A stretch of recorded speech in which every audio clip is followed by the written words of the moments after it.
Es la hora de abrir el espacio de Capital Radio al contexto, a intentar entender las noticias que hoy nos acompañan y que, como cada día, notamos que están cambiando el mundo. Hoy vamos a hacerlo con la ayuda de Rubén García Quismondo, que es socio director de Cuábala, Abogados y Economistas. ¿Qué tal, Rubén? Muy buenos días. Buenos días, muy bien, muy bien.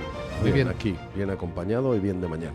Nos alegra mucho que hoy venga a sentarse con nosotros a esta mesa de trabajo Ricardo Pérez, es profesor del IE Business School. Hemos hablado con él en numerosas ocasiones, sobre todo cuando había grandes temas tecnológicos, que es lo que yo creo que más te gusta, ¿no, Ricardo? Buenos días. Sí, la verdad es que temas que me gustan y está calentito, es el momento. Otra vez estamos en el pico de temas tecnológicos y seguro que hoy tenemos tiempo para hablar de ello. Sí, está calentito. Bueno, hay muchas cosas calentitas, porque al decir calentito, seguro que Eduardo Abad, presidente de UCTA, ha pensado en la subida del salario mínimo interprofesional, lo que ocurrió ayer en el Gobierno de España, que fue impresionante, ¿no? En la rueda de prensa del Consejo de Ministros, cómo desautorizaba la portavoz a la vicepresidenta del Gobierno. Bueno, increíble. Buenos días, Eduardo. ¿Qué tal? Muy buenos días. Bueno, es una situación de gobierno de varios partidos políticos que tienen que entender que la situación es una situación compleja y tenemos que acostumbrarnos. Esto ha pasado con otros gobiernos en las comunidades autónomas, que esto ha pasado, pasará y el futuro va a venir por ahí. El que piense que va a tener mayorías absolutas para gobernar en mayoría, yo creo que se equivoca. La atomización de la política española sigue el camino de la atomización de la política europea y de la política mundial. Sí, pero eso de hasta ahora los consejos de ministros tomaban decisiones colegiadas, ¿no decía esto la norma? Y bueno, si no estabas de acuerdo, te marchabas. Lo normal sería eso, ¿no? Y a mí me parece además... Eso pasó en Alemania, ¿no? Que además yo me inclino a que si la vicepresidenta del Gobierno tiene y ha puesto encima de la mesa la subida del salario mínimo interprofesional y con ello las personas que están en el salario mínimo interprofesional no tengan que hacer la declaración del IRPF, me parece absolutamente normal. ¿Queréis darle una vuelta a esta cuestión? ¿Os parece importante? Bueno, yo creo que la subida del salario mínimo ya por los institutos, ¿no? Ya tenemos 5 años, han disminuido la creación de empleo en el segmento afectado por esto. Esto lo dice el Instituto Valenciano de Estudios Económicos, lo dice FUNCAS, lo dice el Servicio de Estudios del BBVA, etcétera, porque se tiene un dato histórico y ya suficiente serie como para saberlo, ¿no? En realidad son 21.000 euros el coste que tiene, porque tienes que añadir 27% de seguridad social. Los salarios mínimos, pues el hecho de que suban es bueno, probablemente es bueno siempre y cuando las empresas sean capaces de soportarlo. Y las empresas que lo soportan, pues fundamentalmente son autónomos y empresas de tamaño pequeño y mediano. Normalmente las empresas grandes, los salarios suelen estar por encima y les afecta menos, ¿no? Bueno, el debate en el gobierno, en eso estoy de acuerdo, lógicamente es un debate de gobierno, de coalición y de gobierno que está en el gobierno por una coalición a su vez de partidos en el Parlamento, ¿no? Son partidos todos entre la extrema izquierda y la izquierda, por lo tanto, pues tienen distintas sensibilidades y visiones de las cosas. Yo no estoy de acuerdo con esas subidas tan brutales, menos si van pretendiendo acompañarse de bajadas de la jornada, que podría suponer una subida totalmente desproporcionada. El salario mínimo ha subido casi un 60, un 70% por encima en los últimos años, y todos pagamos impuestos. Los que más ganamos pagamos más impuestos, muchos más impuestos. En España se puede llegar a pagar, si se suma directos e indirectos, hasta un 65, un 70% de la renta anual. Así que, pues los demás tienen que pagar impuestos. Que el salario mínimo no tenga que pagar impuestos si se ha convertido en tan alto, pues tendrán que debatir si quieren. Yo por mí bajaría todos los impuestos, pero se los bajaría a todos, pero porque bajaría el gasto público y reduciría la intervención y el número de empleados públicos. El gobierno no está en el plan de bajar impuestos. No, hombre, un gobierno que está en coalición, un partido comunista llamado Sumar con el Partido Socialista, que es la izquierda socialista. El Partido Socialista siempre tuvo dos corrientes, socialdemócratas e izquierda socialista. Hubo un tiempo en que gobernaban los socialdemócratas y hubo un tiempo en que están gobernando la izquierda socialista. Aunque no es propiedad eso de los impuestos de la izquierda a la derecha los ha subido igual que la izquierda. La derecha aquí, no da ningún ejemplo en España, porque cuando llega siempre dice que hay que mantener y que le han dejado muy mal el gobierno y luego, que tiene que subir los impuestos o variar las normas para que te desarmen la capacidad de defensa, que es lo que hizo Montoro. Así que la etiqueta no funciona aquí. Bueno, veremos si sigue funcionando de esa manera, porque yo creo que el mundo está cambiando. Yo creo que las personas cada vez están tomando más conciencia de que hay una falta de eficiencia y eficacia en el uso de los recursos públicos brutal, que se está cargando la economía y que Europa está perdiendo una competitividad que no vamos a recuperar por esa vía, sino que la tenemos que recuperar a través de tecnología, investigación, desarrollo, mejora, digamos, del bienestar, pero una mejora por creación de riqueza, y la riqueza está donde, Ricardo. Ricardo, ¿cuál es tu perspectiva de esto? Hombre, yo creo que hay que diferenciar la medida de la liturgia. Es decir, la medida puede estar más o menos de acuerdo con ella. La liturgia claramente es simplemente intentar diferenciarse, porque es difícil diferenciarse en un mundo de partidos que están a un lugar parecido, con lo cual esa liturgia de me diferencio pues también da pistas de lo que creen que puede ser una cantidad de decisiones inmediata sobre tenemos que posicionarnos como personas para votar o no votar. Entonces,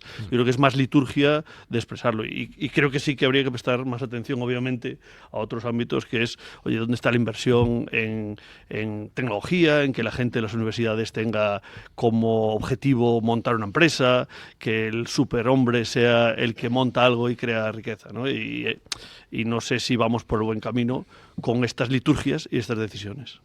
Eduardo. Por la mañana tomo café descafeinado porque a veces si no me lanzo, ¿no? Y no quiero lanzarme, soy una persona prudente, soy gallego, hombre de calma.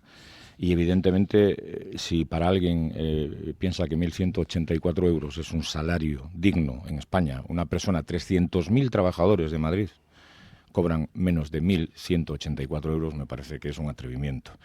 Segunda cuestión, el salario mínimo interprofesional ha subido efectivamente en 5 años desde los 900 euros hasta los 1.184 euros. Pero yo insisto, el salario mínimo interprofesional no está directamente ligado con la destrucción de empresas. Todo lo contrario, tenemos récord en estos momentos de afiliación a la Seguridad Social, récord de trabajadores autónomos, en un momento en que la economía, por mucho que queramos pintarla de otra manera, es una economía que está en una situación buena, y es cuando tenemos que hacer los cambios y evidentemente equiparar y digamos poner un poquito más de cimientos a aquellas personas que tienen los salarios más bajos.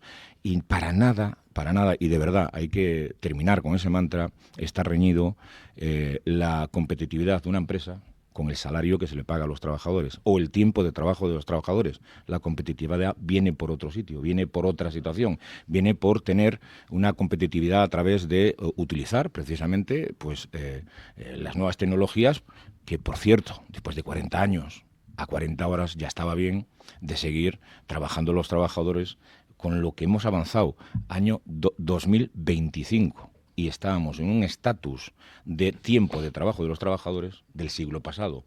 Pienso que son razones lo suficientemente poderosas. E insisto, no transformemos la realidad. Hay más empresas que nunca, hay más trabajadores autónomos que nunca, hay más afiliación a la seguridad que nunca, a la seguridad social que nunca, y no se ha destruido, no ha habido una bomba nuclear que ha destruido empleo desde hace 5 años, que ha subido el salario mínimo y por fin se ha bajado el tiempo de trabajo que las personas tienen que conciliar, después de todo lo que se va a hablar hoy de IA y de desarrollo tecnológico. Vamos a hablar de eso, a girar la conversación, si os parece, a ese lado de la productividad que esperamos ganar con la IA. Después de la cumbre de la IA de París, Ricardo, da la impresión de que ha acabado esto un poco en desacuerdo, ¿no? Hombre, aquí hay que pensar como lo último que pasa es la persona que representa los intereses de Estados Unidos dice, lo resumimos muy rápido, podéis decir lo que queráis, pero nosotros vamos a construir los modelos más poderosos sobre chips construidos por nosotros, con lo cual más os vale hacer algo distinto, porque si no, no vais a ningún sitio. Y lo más triste es que no va descaminado, porque los modelos más poderosos vienen de ahí y la tecnología viene de ahí. Entonces, si nos, yo creo que es estas fuerzas, ¿no? Queremos regular, y creo que hay que proteger a la gente, hay que regular, pero si regulas y estrangulas y haces que la gente que haga cosas más interesantes se tenga que ir fuera para hacer algo distinto, estás fastidiado. Mistral, que es el ejemplo europeo más potente, pues ahora está girando hacia buscar contratos de defensa, porque claro, como la regulación europea exige que los proveedores sean prioritariamente europeos, pues es el nicho que puede encontrar. pero no es un nicho que digas, oye, pues te convierte en el mejor del mundo. Entonces creo que aquí tenemos, creo que hay claras oportunidades de mejora. Estaba todo el mundo, y casi todo el mundo que estaba, salvo Hassabis de DeepMind y la gente de Mistral, venía de Estados Unidos y del entorno de Estados Unidos. Entonces plantea nos quedamos atrás, plantea la siguiente etapa de productividad, qué va a significar, que además esta etapa de productividad pues tiene el problema de que no va a afectar a los que solía afectar siempre, sino que va a afectar a otros tipos de trabajos. Yo pues llevo jugando desde que salió con Deep Research de OpenAI, y la verdad es que te deja pasmado, porque a pesar de que sabes que no hace nada nuevo, el nivel de detalle de la investigación que hace, pues es un par de personas expertas trabajando un par de días. Oye, ¿y esta batalla que se está desatando de si finalmente esto va a ser un código abierto o una serie de competidores con ánimo de lucro en la propuesta de inteligencia artificial, ¿hacia dónde crees que va? Aquí tenemos como los dos puntos de vista, ¿no? El protejo la propiedad de los modelos, y creo que la propiedad de los modelos va a dar una ventaja absolutamente imposible de romper, y ahí tenemos pues ChatGPT y Google y demás, y después Meta y muchos otros jugadores buscando el que sea código abierto para que no haya que tener tantos recursos para avanzar. Ya. La única posibilidad que tiene Europa es que sea código abierto, porque no vamos a tener capacidad para montar todos los recursos necesarios para entrenar sistemas de frontera, por mucho que se diga que se mete un montón de dinero, porque ese dinero ya sabemos cómo va. Así que habría que aliarse en Europa con China, DeepSeek, y con Meta, Zuckerberg. No, creo que eso tampoco sería O sea, Zuckerberg lo ha hecho bien porque por primera vez se ha posicionado y ha conseguido cambiar la opinión de la gente sobre su empresa en cuanto a OpenAI. DeepSeek y China, parece que hay pistas de que, como siempre, no han cumplido con todas las... no han hecho mucho fair play, sino que se han aprovechado de otros jugadores. Creo que sí que hay una oportunidad, porque si no, si nos fiamos de la pasta del dinero que se ha anunciado ayer y antes de ayer en Francia, ese dinero seguro que viene con un montón de burocracia. Y con Los 200.000 millones. 200.000 millones no van a ser lo mismo que cuando Musk anuncia 100.000. Va a tardar mucho más, va a tener mucha burocracia y va a estar muy fragmentado. Y no necesitamos fragmentación, necesitamos concentración para que alguien tenga capacidad para responder. Rubén. Pues yo estoy con el americano, ¿eh? Yo creo ¿Con que... Zuckerberg? No. Con J.D. Vance. Exactamente. Vale. Yo creo que es que Europa... hay que decir el nombre, ¿eh? Y yo creo que Europa lo que tiene que centrarse ya es las pocas posibilidades que tiene, y tiene muchas, pero no están en el desarrollo de los sistemas de inteligencia artificial de frontera. Yo creo que la propiedad intelectual tiene que protegerse, porque eso es un negocio y al final te genera recursos para a su vez seguir invirtiendo. Han llegado a tal tamaño y con tal ventaja y tal diferencia respecto a todo el mundo, incluida China, ¿no? A pesar del sistema que ha sacado, que yo creo que la única manera que nosotros tenemos posibilidades será probablemente desarrollando modelos de aplicación de esos sistemas en determinados entornos, pues en el sistema financiero, en el sistema sanitario, etcétera, ¿no?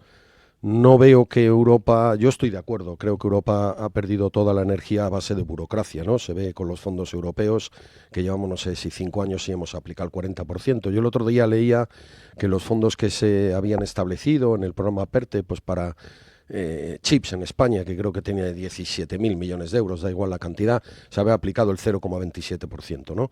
Y se tarda años, no tiene ningún sentido. Eso no es la manera que tiene este mundo de funcionar. Es un mundo privado, es un mundo de mercados de capitales profundos. Europa se debería preocupar mucho más por generar un único mercado de capitales muy profundo en el que las empresas privadas pudieran acudir a levantar capital para a su vez poder invertir, porque tienen un modelo de negocio. Como tenemos sistemas que todavía son líderes en algunos aspectos, WhatsApp nació en Europa, también tenemos a SAP, ¿no? Que sigue siendo NRP, no es inteligencia artificial, aunque ya tiene algunas cosas, sigue siendo la líder mundial junto con Oracle. O sea, hemos hecho cosas, ¿no?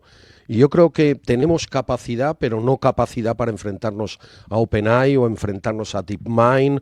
Y no considero el tema chino, porque si es abierto y has utilizado tecnología de otros y cuando le preguntas no te da respuestas adecuadas, pues eso no va a servir. Y si además no tienes ninguna protección de datos, porque en China no se protegen los datos personales por la ley, ¿no? Pero tú puedes Es instalarlo así. en servidores europeos y americanos, que es lo que ha hecho Perplexity, por ejemplo. Pero con al DeepSeek. final del camino tú tienes una ley detrás de esa empresa que no la obliga a proteger los datos personales, porque en China no hay una ley que obliga a proteger los datos personales. Y es una estrategia gubernamental que tiene detrás un partido y una manera de ver el mundo diferente. Entonces, yo creo que en esto los Estados Unidos, como siempre en toda esta parte tecnológica, han alcanzado una gran ventaja y yo creo que Europa tiene una posibilidad, pero no la veo en los burócratas de Bruselas y en todas estas personas que anuncian el dinero que ellos recaudan, en vez de dejárselo en los bolsillos a las empresas privadas y que sean ellas las que decidan qué modelos pueden realizar. Yo creo que el europeo, la empresa europea, es muy competitiva y es muy capaz, pero hay la una tienes que dejar francesa en que paz. se llama Mistral, ¿no? Claro, que es, claro, y un habrá buen muchas. jugador.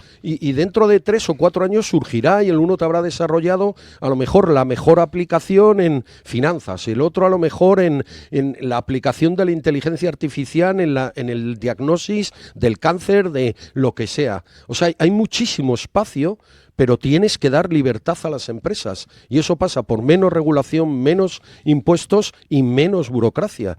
Eduardo. Bueno, todo pasa porque Europa tiene que encontrar los socios que tiene que encontrar y que tiene que encontrar socios que tiren también. ¿Quiénes serían, a tu juicio? A mi juicio, Esta es la pregunta. Desde luego, tenemos una dificultad para evaluar cuáles son los mejores socios, porque socios puede haberlos. Los hay. Ahora, ¿qué tenemos? Socios chinos que juegan con trampas y que juegan con cartas señaladas, pero hablemos también de los socios americanos que hablan de protección de datos y son las primeras empresas en saltarse la protección de datos, los escándalos en Estados Unidos, precisamente por la fuga de los datos de las personas, es algo que está al orden del día. Y digamos que Europa lo que tiene que buscar es su propio espacio. Por su propio espacio, porque es un espacio no solamente económico, sino también es un espacio que genera intelectualidad y que genera capacidad y tiene suficiente entidad para poder generar por sí mismo sinergias en la inteligencia artificial que ayuden a la mejor convivencia, a la mejor vivencia de las personas, que al fin y al cabo, para eso nos tiene que llevar, ¿no? La inteligencia artificial nos tiene que llevar a todos a vivir mejor y que la inteligencia artificial sea la autopista por donde debemos de transitar todos, Sí, sin pero que todos transitemos por una autopista con peajes. Al final se trata de, ¿tenemos peajes o no tenemos peajes? Y creo que Europa, evidentemente, tiene un exceso de burocracia con las empresas y con los países miembros a la hora de poner en liza esos miles de millones de euros que se están hablando. Pero tiene que haber un control, y sí es cierto que tiene que haber un control no solamente desde el punto de vista financiero, desde el punto de vista económico, sino que también desde el punto de vista intelectual para el desarrollo de herramientas que sean eficaces. Aquí hay como dos dimensiones, ¿no? Hay una dimensión de control, pero también una de negocio. Si vamos a hablar de negocio, open source lo que significa es que si esto es open source y llegamos a un nivel parecido, cobrar por algo que es lo mismo de forma privada va a tener cada vez menos valor. Entonces, por eso a Meta le interesa, por eso a Europa le interesa, porque eso significa bajar la capacidad de ingresos que te pueden generar los modelos fundacionales. Y por ahí, por lo que decías antes podemos tener aplicaciones verticalizadas. Muchos dicen que es el momento en que si esto se comoditiza, podremos ver aplicaciones verticalizadas que requieren un conocimiento profundo de áreas y especialización, con lo cual volvemos a quién tiene ese conocimiento, quién tiene la gente que sabe de matemáticas. Ricardo, es que se convierta como Internet. Que se convierta como Internet, que no puedes cobrar 200 euros por una suscripción, porque hay 17 disponibles y cuestan 2.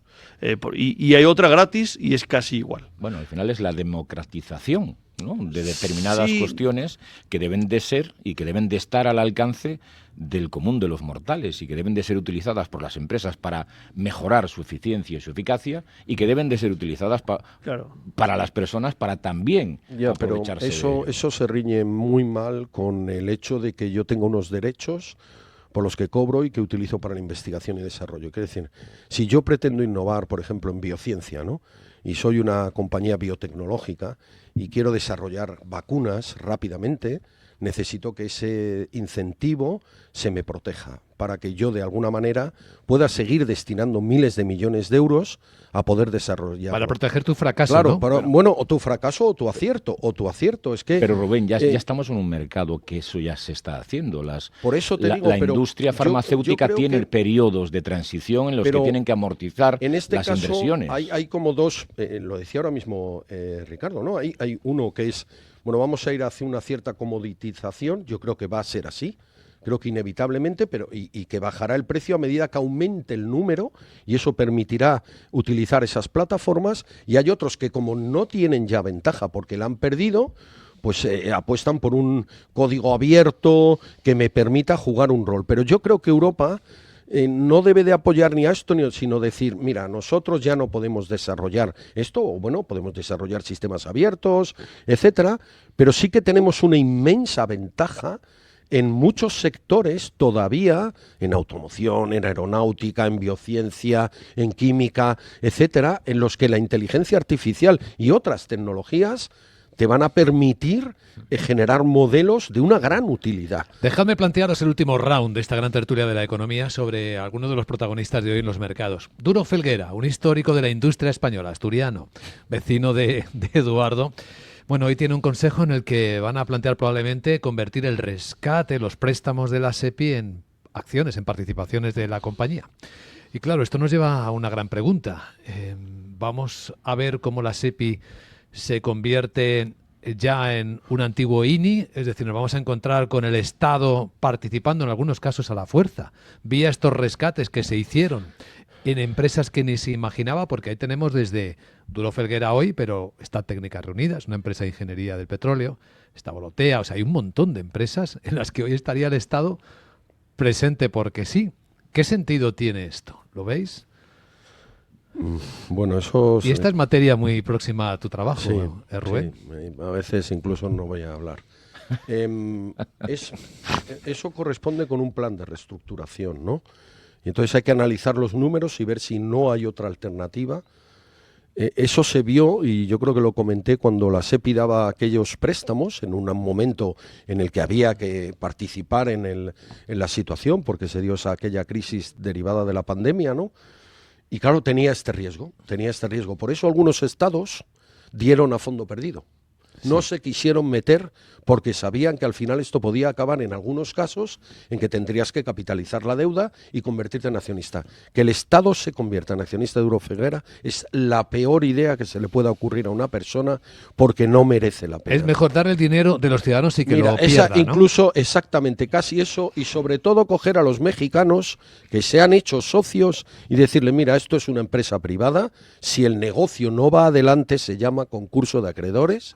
Se llama concurso, no plan de reestructuración. En un concurso de acreedores tú todavía puedes vender una unidad productiva, puedes plantear un convenio y salir, pero capitalizar la deuda y que la SEPI se meta, pero no en esa, porque tú lo has dicho, es que sería el camino de apertura de una vuelta que la estamos viendo en algunos sectores, que nos está separando del resto del mundo, que no, porque tampoco es una industria estratégica. O sea, ¿qué tiene de estratégico lo que hace Duro Felguera? Si lleva en crisis 80 años. Si es que Duro Felguera nunca ha estado fuera de la crisis, lo cual indica que al final... Bueno, pues es que yo no estoy diciendo que cierre, cuidado con lo que digo, yo estoy diciendo que hay otros mecanismos para salvar la empresa o la actividad que pueda ser salvada, que no pasan por capitalizar la deuda de la SEPI, que es una verdadera barbaridad capitalizar esa deuda desde el punto de vista económico, porque además las ayudas de Estado, cuidado con eso, estamos en la Unión Europea y sí, ahora ya no hay una excepción temporal a las ayudas de Estado, ahora te lo van a revisar y te van a decir, perdone, ¿es esto una ayuda de Estado? O sea, usted está convirtiendo deuda en capital, por lo tanto está intentando salvar. Pues no lo haga, porque hay una alternativa, se llama concurso de acreedores. No, si nos parece bien, regalamos el dinero de todos, ¿no? Y lo hacemos tan alegremente. Yo creo que sí que tiene que haber un control y desde luego tiene que haber un órgano que controle determinadas decisiones que se han tomado en este país, en el que todos al final a escote hemos pagado el rescate de muchas empresas privadas que empezaron con una determinada fórmula para financiarse y han acabado en una situación evidentemente al borde del concurso de acreedores. si lo que queremos es, al final, lo que nos lleva a la cabeza es a pensar en que no pasa nada, esto es una barra libre, y que aquí el que ha pillado se vaya de rositas y pueda hacer un concurso de acreedores, dejando por el camino a otros cientos o a otros miles de pequeñas empresas, trabajadores autónomos y trabajadores por cuenta ajena, en la alcantarilla, en el arcén, pues me parece que no es el camino del control que debemos de tener. Un tema importante sobre el que deberíamos tener opinión, ¿verdad? Reflexionar sobre él. Agradecemos hoy a nuestros participantes en la gran tertulia de la economía, Eduardo Abad, Ricardo Pérez y Rubén García Quismondo, este saludable ejercicio de contraste de visiones. Gracias y buen día. Buen día. Gracias. Muchas gracias.